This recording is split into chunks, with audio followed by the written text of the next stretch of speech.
दोस्तों, स्वयं माता रानी ने बताया कि जो कोई भी इस चैत्र नवरात्र के पावन दिनों में इस देव वृक्षों को छू लेगा, उसकी गरीबी दूर हो जाएगी। जी हाँ भक्तों, अगर आप में दम है, साहस है, तो चैत्र नवरात्र के किसी भी दिन इस देव वृक्ष को बिना किसी को बताए चुपचाप छूकर इस मंत्र को बोलकर चले आना। कंगाल भी बनेगा धनवान, इतनी धन दौलत आएगी कि संभाल नहीं पाओगे। जन्मों जन्मांतर की गरीबी तत्काल हो जाएगी। दूर आने वाली 7 पुश्तें भी बैठे बैठे खाएंगी। अगर आपको इस बात पर विश्वास नहीं हो तो इस बार की चैत्र नवरात्रि पर प्रैक्टिकल करके देख लेना। आगे आपकी मर्जी। भक्तों, आज के इस वीडियो में हम जिन चमत्कारी देव वृक्षों के बारे में बात करने वाले हैं, उन देव वृक्षों में चैत्र नवरात्रि पर स्वयं धन की देवी माता लक्ष्मी जी का वास होता है और ये वृक्ष आपके घर के आसपास ही बड़ी आसानी से मिल जाएंगे। इन देव वृक्षों के बारे में स्वयं धन की देवी माता लक्ष्मी ने बताया है कि कोई भी व्यक्ति सही समय पर, सही मुहूर्त पर, सही क्रिया अनुसार चैत्र नवरात्रि के इन पावन दिनों में इस वृक्ष को छूकर चुपचाप आ जाता है तो उसके घर में स्वयं माता लक्ष्मी जी का वास हो जाता है और उसके जीवन में चल रही गरीबी, दुख, कष्ट सब समाप्त हो जाएंगे। जन्म जन्मांतर की गरीबी तत्काल हो जाएगी दूर। आपका भाग्य 7वें आसमान पर होगा। जहां भी जाओगे धन दौलत पीछे पीछे आएगी। तो फिर आपसे एक छोटा सा अनुरोध करते हैं कि वीडियो को पूरे देखने पर ही 101% लाभ की प्राप्ति हो सकती है। इसलिए इस वीडियो को पूरा देखें। यदि आज आपने इस ज्ञानवर्धक वीडियो को बीच बीच में से देखा, काट काट कर देखा, तो जीवन में आपको सफलता हासिल भी नहीं होगी और आप पूरे साल परेशान ही रहोगे। आगे आपकी मर्जी। भक्तों, इस वीडियो में हम आपको ऐसे पेड़ बताएंगे जिन्हें चैत्र नवरात्र के इन पावन दिनों में छूने मात्र से आपकी गरीबी तत्काल दूर हो जाएगी। जी हां दोस्तों, मां लक्ष्मी की आप पर ऐसी कृपा होगी कि आने वाले समय में आप करोड़पति बन जाओगे। अगर आप चैत्र नवरात्रि पर ये जो पेड़ मैं बताता हूं, उन पेड़ को छूने मात्र से आपकी गरीबी दूर हो जाएगी। क्योंकि दोस्तों, पूज्य गुरुजी ने अभी अपनी कल की राधा रानी की कथा में गुरुजी ने बताया कि अगर आप साल भर पूजा पाठ, टोने टोट के उपाय करते करते थक गए हो और आपको रत्ती भर भी फायदा ना हुआ हो, तो गुरुजी ने बहुत विशेष और रामबाण उपाय बताया है कि चैत्र नवरात्रि पर इस बार 150 साल बाद दुर्लभ संयोग में आसमान लाल होने वाला है और इस बार 2025 में चैत्र नवरात्रि पूरे के पूरे 150 वर्षों बाद में पड़ने जा रही है और महाकुंभ में आए साधु संत ने भी इन वृक्षों के बारे में बताया है। तो जो पेड़ के बारे में हम आपको बताने वाले हैं, अगर आप उसे हमारे बताए अनुसार सही समय और शुभ मुहूर्त देखकर छू लेते हैं तो यकीन मानिए आपके जीवन में कुछ दिनों बाद धन की वर्षा होने लगेंगी। फिर आपके जीवन में आपको उन्नति करने से कोई नहीं रोक पाएगा। आपकी हर मनोकामना पूरी होगी। खुशियों से भर जाएगा आपका घर यदि आप चैत्र नवरात्र पर इस देव वृक्षों को छू लेते हो। तो तीनों देव ब्रह्मा, विष्णु, महेश का आपको आशीर्वाद मिल जाएगा। अगर आज का ये वीडियो पूरा देख लेते हो दोस्तों, आप अपने फायदे के लिए इस वीडियो को पूरा देख लीजिए। आपका जीवन इस चैत्र नवरात्रि पर ना बदल जाए तो दोस्तों मुझे बताना। तो चलिए जानते हैं कि कौन से ऐसे पौधे हैं जिनको चैत्र नवरात्रि पर छू कर आ जाना है। लेकिन दोस्तों, उससे पहले अगर आप हमारे चैनल पर नए हैं तो सबसे पहले चैनल को सब्सक्राइब जरूर करें और वीडियो को लाइक करना ना भूलें। साथ ही अपनी राशि को कमेंट बॉक्स में जरूर डालें, क्योंकि हम आपकी राशि से जुड़े भाग्य और समस्याओं के बारे में खास उपाय बताते हैं। इससे आपकी परेशानियां जल्दी दूर हो सकती हैं। इसलिए अपनी राशि कमेंट बॉक्स में जरूर डाल दे।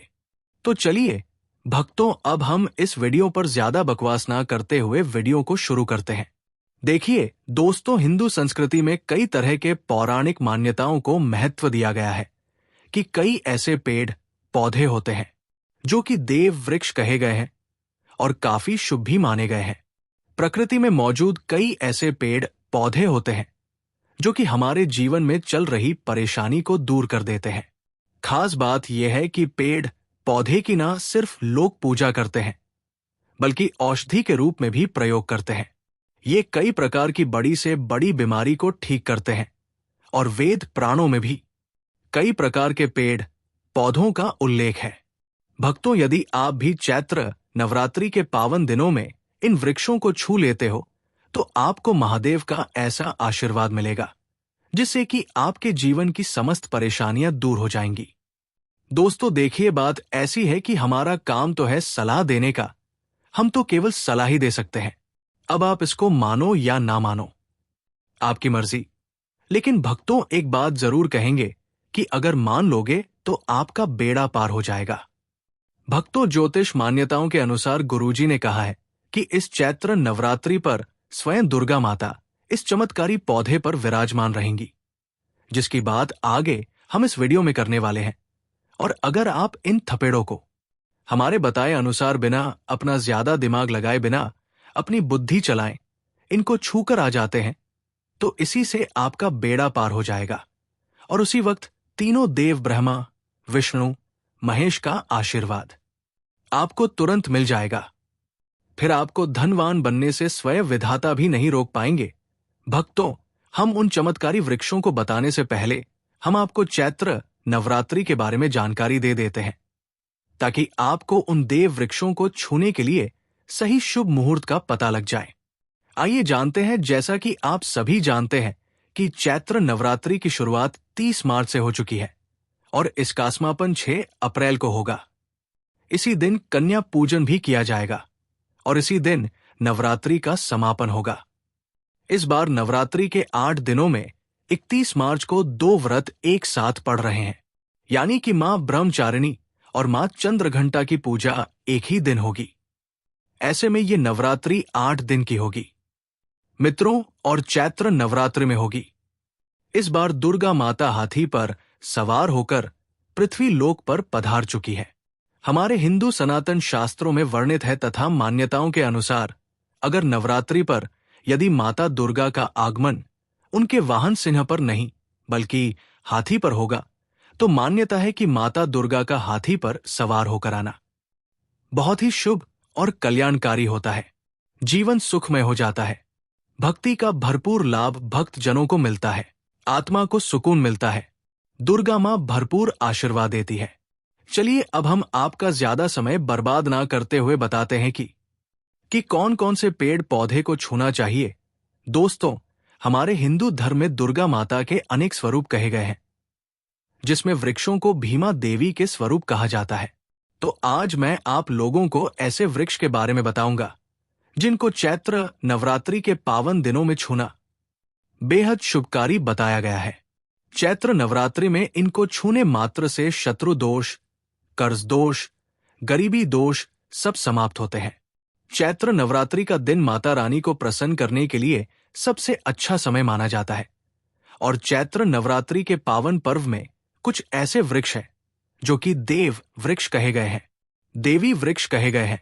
ये देवी के स्वरूप होते हैं, माता काली के स्वरूप होते हैं और हमारे धर्म में पेड़ पौधे को देवी देवता मान करके हम इनकी पूजा करते हैं और हमें पूजा भी जरूर करनी चाहिए।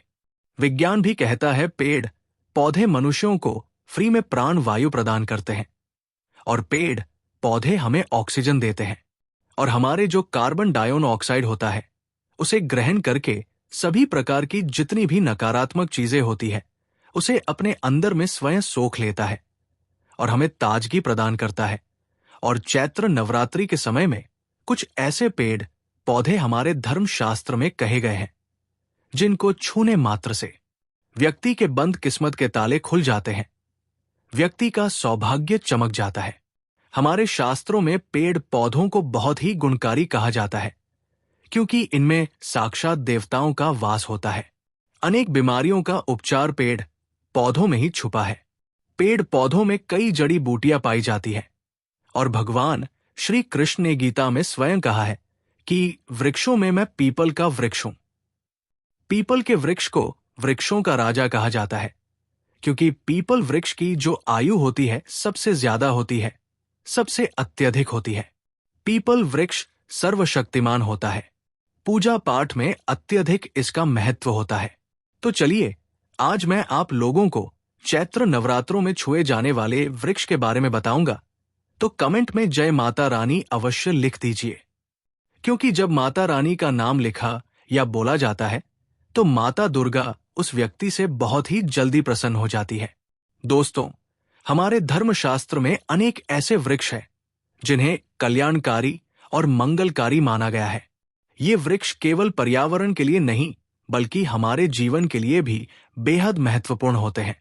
खासकर अगर आप इन वृक्षों को छूते हैं तो आपकी सारी परेशानियां, कष्ट, दुख और तकलीफें खत्म हो जाती है। चैत्र नवरात्रि पर इन वृक्षों का असर कई गुना बढ़ जाता है।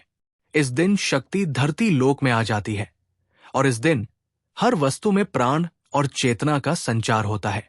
जब ये शक्ति पूरे ब्रह्मांड में फैली होती है तो जितने भी पेड़, पौधे, जीव जंतु और चलाचल वस्तुएं, सब में शक्ति जागृत हो जाती है। इस विशेष समय में अगर आप देवी स्वरूप कहे गए पेड़ पौधों को जाकर छू लेते हैं तो आपके जीवन के सारे दुख, कष्ट, रोग और परेशानियां समाप्त हो जाती है। खासकर काल सर्प दोष, मंगल दोष, शनि दोष और राहु दोष जैसी समस्याएं तत्काल अपना असर छोड़ देती है और पूरी तरह समाप्त हो जाती है। भक्तों, आज मैं आपको 4 से 6 देव वृक्षों के बारे में बताने जा रहा हूं, जिन्हें हमारे धर्मशास्त्र में बहुत महत्वपूर्ण माना गया है।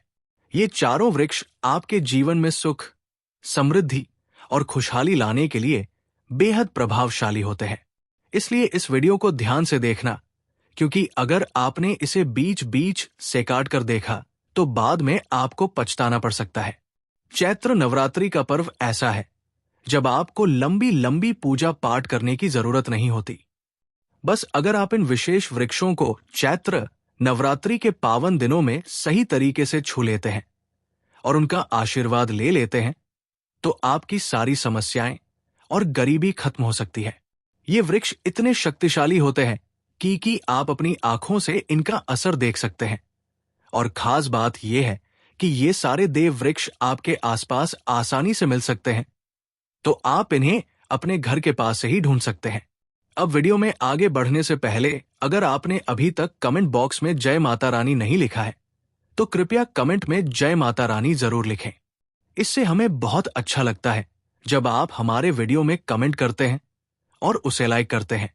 इससे हमारा मनोबल बढ़ता है और हम और भी अच्छी जानकारी आपके लिए लेकर आते हैं।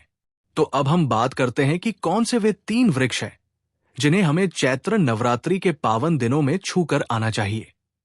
ये वृक्ष न सिर्फ आपके जीवन को खुशहाल बनाते हैं, बल्कि आपकी गरीबी और दुख दर्द को भी समाप्त कर देते हैं। इसलिए मैं चाहूंगा कि आप सब चैत्र नवरात्र के किसी भी दिन इन वृक्षों की पूजा जरूर करें और इन्हें छुएं, क्योंकि इस दिन इन वृक्षों की पूजा करने से आपको अनगिनत लाभ मिल सकते हैं। चलिए भक्तों, अब हम जानते हैं कि वे देव वृक्ष कौन से हैं जिन्हें छूने से हमारी गरीबी खत्म हो जाती है और जीवन में सुख समृद्धि का आगमन होता है। पहला वृक्ष है बैल का वृक्ष, जिसे हम खासतौर पर पूजा में इस्तेमाल करते हैं। चैत्र नवरात्रि पर बैल का पेड़ सबसे महत्वपूर्ण माना जाता है भगवान शिव को। बेल के पत्ते अत्यंत प्रिय हैं और उन्हें शिवलिंग पर बैल पत्र अर्पित करने से विशेष पुण्य की प्राप्ति होती है। बैल का पेड़ शिव के पूजन के लिए अत्यधिक पवित्र माना जाता है। बैल के पत्तों का उपयोग भगवान शिव के पूजन में विशेष रूप से किया जाता है। बैल का वृक्ष माता पार्वती के पसीने से उत्पन्न हुआ है और स्कंद पुराण के अनुसार ये वृक्ष देवी स्वरूप माना गया है, यानी ये नवदुर्गा के स्वरूप है। स्कंद पुराण की कथा में कहा गया है कि बेल वृक्ष की जड़ में गिरजा, तनु में माहेश्वरी, शाखाओं में दक्षिण आयनी, पत्तियों में माता पार्वती, फलों में कात्यायनी, फूलों में गौरी, और इस वृक्ष के संपूर्ण शरीर में मां लक्ष्मी जी का वास होता है। माता पार्वती के पसीने से उत्पन्न होने के कारण ये पेड़ कई देवी देवताओं का स्वरूप माना जाता है। इसलिए ये वृक्ष धार्मिक रूप से अत्यंत महत्वपूर्ण है। अगर आप चैत्र नवरात्रि के किसी भी दिन संध्या काल में शिव मंदिर या नवदुर्गा मंदिर के पास बैल के वृक्ष के नीचे घी का दीपक जलाते हैं तो व्यक्ति धनवान, गुणवान और पराक्रमी बनता है। इस पेड़ के स्पर्श से व्यक्ति के सभी मनोरथ पूरे होते हैं। इस पेड़ को छूने से पहले आपको एक खास मंत्र भी बोलना चाहिए। वो मंत्र है दर्शनम बिल वृक्ष है स्पर्शनम पापनाशन। अघोर पाप संहारम एक बिल्वम शिवार्पणम। मतलब इस मंत्र का अर्थ है कि बेल वृक्ष का दर्शन और स्पर्श करने मात्र से सभी पाप समाप्त हो जाते हैं, और शिव को चढ़ाया गया एक बेल पत्र अघोर पापों का नाश करता है। तो चैत्र नवरात्र के इन पावन दिनों में इस बैल के वृक्ष को छूकर अपनी मनोकामना बोलिए और फिर चुपचाप आकर वापस आ जाइए। आपके सभी कष्ट, दुख और पाप समाप्त हो जाएंगे और आप धन, सुख और समृद्धि प्राप्त करेंगे। दोस्तों, अब मैं आपको दूसरे पौधे के बारे में बताता हूं, जो भी बहुत ही महत्वपूर्ण है। ये पौधा है शमी का वृक्ष। शमी के वृक्ष को हमारे धर्मशास्त्र में जगदम्ब के स्वरूप के रूप में पूजा जाता है। ये स्वयं मां जगदम्बा का स्वरूप है और इस पर मां जगदम्बा साक्षात विराजमान रहती है। अगर आप चैत्र नवरात्रि के दिनों में संध्या काल में शमी के वृक्ष के नीचे धूप और दीपक जलाते हैं तो आपकी सारी परेशानियां और कष्ट दूर हो जाते हैं। इसके अलावा शमी की जड़ में सिंदूर डालने से व्यक्ति को अच्छे स्वास्थ्य की प्राप्ति होती है। जो लोग लंबे समय से बीमार हैं, उनके लिए ये एक बहुत अच्छा उपाय है। यदि आपके घर में कोई सदस्य लंबे समय से बीमार पड़ा है तो आप उस व्यक्ति के शरीर से 7 बार सिंदूर उतारकर शमी की जड़ में डाल सकते हैं। इससे उनके रोग जल्दी ठीक हो जाएंगे।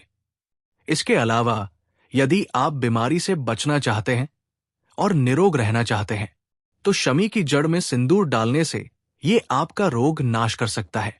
आपको चैत्र नवरात्र पर शमी के वृक्ष को छूकर अपनी मनोकामना बोलनी है। जब आप इसे करेंगे तो आप देखेंगे कि आपकी मनोकामना पूरी हो जाएगी और आपकी दरिद्रता समाप्त हो जाएगी। इस दिन शमी के वृक्ष के प्रभाव से आपको अपार लाभ मिल सकता है। तो इस चैत्र नवरात्रि पर शमी के वृक्ष का आशीर्वाद लेकर अपने जीवन में खुशहाली और समृद्धि लाएं। दोस्तों, अब हम बात करेंगे तीसरे वृक्ष की, जिसे देव वृक्ष भी कहा जाता है। ये वृक्ष है पारिजात का वृक्ष। पारिजात का वृक्ष समुद्र मंथन से उत्पन्न हुआ था और इसे देवराज इंद्र के नंदन वन में स्थापित किया गया था। बाद में भगवान श्री कृष्ण ने इस वृक्ष कोष को मानव कल्याण के लिए धरती पर लाया था। ये वृक्ष लक्ष्मी का स्वरूप माना जाता है क्योंकि माता लक्ष्मी भी समुद्र मंथन से उत्पन्न हुई है। ये माना जाता है कि अगर किसी व्यक्ति के शरीर में थकान या पीड़ा हो या व्रत के दौरान परेशानी हो तो शाम के समय पारिजात के वृक्ष को छूने से ये सारी परेशानियां दूर हो जाती हैं। आप चैत्र नवरात्रि पर जब भी समय मिले इस वृक्ष को छू सकते हैं और विशेष लाभ प्राप्त कर सकते हैं। अगर आप इस वृक्ष के नीचे चैत्र नवरात्रि पर घी का दीपक जलाते हैं और इसकी जड़ में थोड़ा सा सिंदूर डालते हैं, जो आपके सभी प्रकार की मनोकामनाएं पूरी हो सकती है। लेकिन आपको एक प्रार्थना जरूर करनी है। वो प्रार्थना है, हे पारिजात वृक्ष, आप देवी स्वरूप है, कृपया हमारी सारी परेशानियां दूर करें। हमारे घर में लक्ष्मी का वास हो, पितृ दोष, गृह दोष, लक्ष्मी दोष समाप्त हो। कृपया हमारे जीवन में समृद्धि और सुख की वर्षा करें। यदि आपके घर में धन का आगमन कम हो रहा है और पैसे का व्यर्थ खर्च हो रहा है तो आप पारिजात के 5 फूल लेकर उन्हें अच्छे से सुखाकर एक पीले कपड़े में बांधकर तिजोरी में रख सकते हैं। ये उपाय मंगलवार के दिन या चैत्र नवरात्रि पर जरूर करें। इससे आपके घर में धन की वर्षा होगी और आर्थिक स्थिति बेहतर होगी। तो अगर आप जल्दी धनवान बनना चाहते हैं या आपकी कोई अधूरी कामना है तो इन 3 वृक्षों के बारे में बताए गए उपाय जरूर करें। खासकर यदि आप तीनों वृक्षों को छूते हैं तो आपकी मनोकामनाएं पूरी होने से कोई भी शक्ति आपके रास्ते में नहीं आ पाएगी। चैत्र नवरात्रि पर इन उपायों को जरूर करें। ये उपाय आपके जीवन को संवार सकते हैं, आपके कष्ट दूर कर सकते हैं और आपकी किस्मत को चमका सकते हैं। भक्तों, अब अगले वृक्षों को बताने से पहले आपसे एक छोटी सी रिक्वेस्ट है। अगर आप हमारे चैनल पर नए हैं तो कृपया चैनल को सब्सक्राइब करें, वीडियो को लाइक करें और अपनी राशि हमें कमेंट बॉक्स में बताएं। हम आपकी राशि से जुड़ी समस्याओं और उपायों के बारे में भी बताते हैं, जिससे आपका भाग्य और भी चमक उठेगा। तो जल्दी से अपनी राशि कमेंट बॉक्स में डालें और अपने भाग्य को जागृत करें। भक्तों, अब अगला पेड़ है जिसे आपको चैत्र नवरात्रि पर छूकर आना है, वो है पीपल का पेड़। पीपल का पेड़ हिंदू धर्म में बहुत ही पवित्र और शुभ माना जाता है। इसे विशेष रूप से भगवान शिव और विष्णु दोनों से जोड़ा जाता है। पीपल के पेड़ का पूजा करने से पापों का नाश होता है और पुण्य की प्राप्ति होती है। चैत्र नवरात्रि पर पीपल के पेड़ के नीचे बैठकर ध्यान करें और वहां सफाई रखें। पीपल के नीचे दीपक लगाना और पूजा करना विशेष रूप से लाभकारी माना जाता है। भक्तों का अब अगला देव वृक्ष है जिसे आपको चैत्र नवरात्रि पर छूकर आना है, वो है वट वृक्ष। वट वृक्ष हिंदू धर्म में विशेष रूप से महिलाओं के लिए महत्वपूर्ण है। ये पेड़ समृद्धि, सुख और आशीर्वाद का प्रतीक माना जाता है। वट वृक्ष को अक्सर भगवान शिव और पार्वती की संयुक्त पूजा से जोड़ा जाता है। चैत्र नवरात्रि पर इस वृक्ष के पास जाना और उसकी पूजा करना बेहद शुभ होता है। वट वृक्ष के नीचे दीपक लगाकर पूजा करें। वट वृक्ष के चारों ओर परिक्रमा करना बहुत शुभ होता है। चलिए भक्तों, अब हम जानते हैं कि चैत्र नवरात्रि पर ऐसे कौन से कार्य हैं जिन्हें भूल कर भी नहीं करना चाहिए, वरना आपके साथ कुछ भी हो सकता है। घर में गरीबी आ सकती है और कंगाली छा सकती है। चलिए जानते हैं पहली गलती के बारे में जिसे कि हमें चैत्र नवरात्रि पर नहीं करना चाहिए। हमारे धर्मशास्त्र में स्पष्ट लिखा हुआ है कि चैत्र नवरात्रि का दिन स्वयं माता रानी का दिन होता है। ऐसे में यदि कोई भी व्यक्ति गलती से भी मांस मदिरा का प्रयोग करता है तो व्यक्ति 7 जन्मों तक वंशहीन हो जाता है और ऐसे लोग आप लोग आते हैं, आकस्मिक दुर्घटना के शिकार हो भी सकते हैं। इसीलिए चैत्र नवरात्रि पर महिलाएं एवं पुरुष घर में तामसिक चीजों का प्रयोग न करें और ना ही अपने घर के किसी भी सदस्य को करने दें। दोस्तों, अगली बात, चैत्र नवरात्रि पर किसी महिला या कन्या का अपमान ना करें। वैसे तो स्त्री का अपमान केवल एक दिन ही नहीं बल्कि कभी भी नहीं करना चाहिए। माता लक्ष्मी को स्त्री का स्वरूप माना जाता है। ऐसे में अगर आप चैत्र नवरात्रि के दिन किसी स्त्री को अपमानित करते हैं तो ऐसा करने से माता लक्ष्मी का अपमान माना जाता है। जिन घरों में महिला का सम्मान नहीं किया जाता है वहां माता लक्ष्मी कभी नहीं आती है। इसलिए चैत्र नवरात्रि पर पति पत्नी को भूलकर भी एक दूसरे से लड़ाई नहीं करनी चाहिए। माना जाता है कि इस मतभेद से बड़ी परेशानी पैदा हो जाती है। चैत्र नवरात्रि पर ऐसा कोई भी काम ना करें जिससे दाम्पत्य जीवन में परेशानी आ जाए। चैत्र नवरात्र के पावन दिनों में मांसाहारी भूल कर भी नहीं करना चाहिए।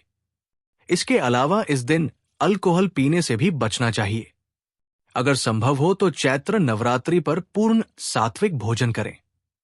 इस दिन मांस मदिरा का सेवन करने से घर में अशांति आती है और माता रानी नाराज हो जाती है और ऐसे घरों को छोड़कर चली जाती है। दूसरी बात, भक्तों, चैत्र नवरात्रि पर काले कपड़े नहीं पहनने चाहिए।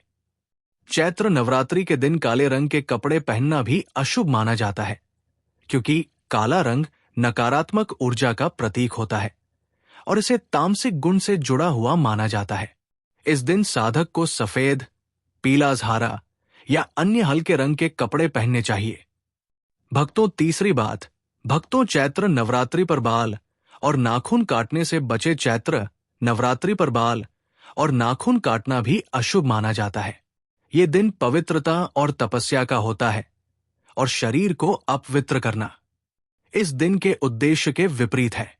धर्मशास्त्र के अनुसार इस दिन शरीर के किसी भी अंग की सफाई या कटाई से बचना चाहिए।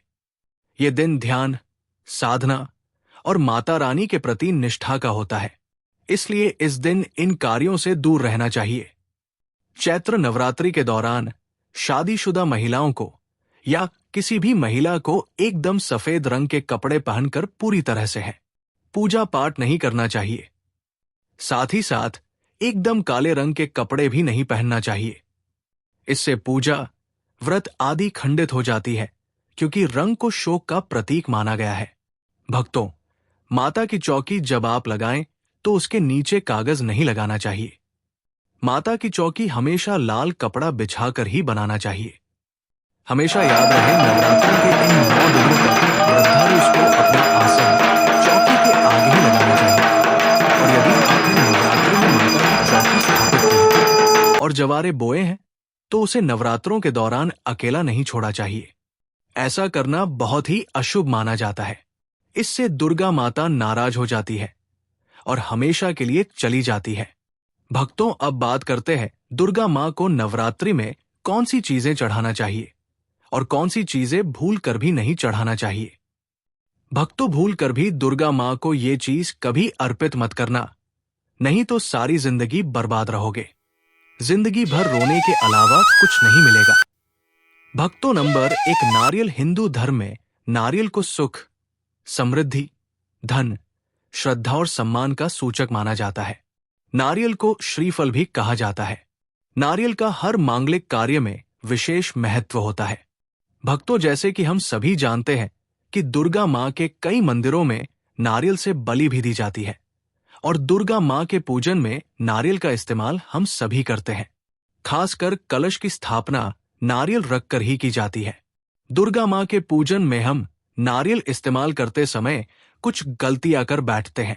नारियल कई प्रकार के होते हैं, एक हरा, दूसरा सूखा जिसके अंदर पानी होता है। जिस नारियल के अंदर पानी होता है, मां रानी के पूजन में सदैव पानी वाला और जटा वाला नारियल ही अर्पित करें। कलश स्थापना में सबूत नारियल होना चाहिए। नारियल चटका हुआ या टूटा हुआ नहीं होना चाहिए, क्योंकि सबूत नारियल ही पूर्ण और पवित्रता का प्रतीक होता है। सबूत नारियल ही सुख समृद्धि का प्रतीक होता है। ये भी ध्यान रहे कि महिलाएं दुर्गा मां को नारियल अर्पित तो कर सकती है, लेकिन कभी भी दुर्गा मां के सामने नारियल को भूलकर भी न तोड़े, क्योंकि नारियल बीज रूप